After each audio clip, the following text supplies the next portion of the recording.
It was a normal day, and I was giving my son's haircuts when my captor, Michael King, entered my home and threatened me with a gun. In a desperate attempt to protect my children, I begged King to leave them in their crib at home. He dragged me into his car, taking me to his own house where he sexually assaulted me and then tragically killed me. Hello, my name is Denice Amber Lee, and I was 21 years old, mother of 2 boys, when I was kidnapped from my home in Northport of Florida. Before my kidnapping, I was happily married to my husband Nathan Lee, and together, we were raising our 2 sons. Nathan had 3 jobs to support our family so that I could stay home with our children. I had first met Nathan when we were teenagers. He was 19 years old while I was only 17 years old, and we fell in love. On that fateful January day in 2008, Nathan returned from work to find our children crying and me nowhere in sight. He immediately called the police, and a search was launched for me.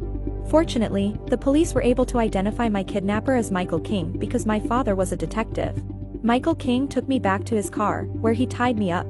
He then stopped at a store to buy a shovel, gas tank, and a flashlight. While inside, I tried to escape and yelled for help, but King caught me and dragged me back into the car before speeding away in front of 2 witnesses who called the cops. During the ordeal, I had a window of 6 minutes to take King's cell phone and call 911 for help. Unfortunately, the operator on the other end was inexperienced and failed to forward my call to the police. I was screaming and crying for help.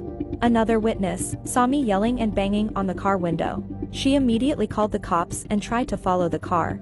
However, she eventually lost sight of him. During the witness phone call to 911, the operator collected all of the information but forgot to forward it to the police. This was a critical mistake that could have potentially saved my life.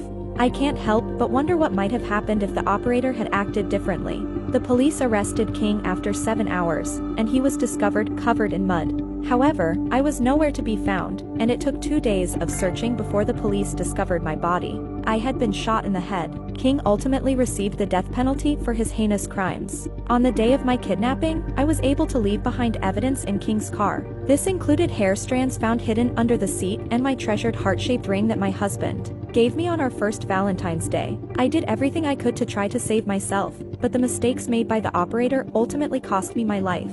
My family and loved ones were devastated by my tragic death.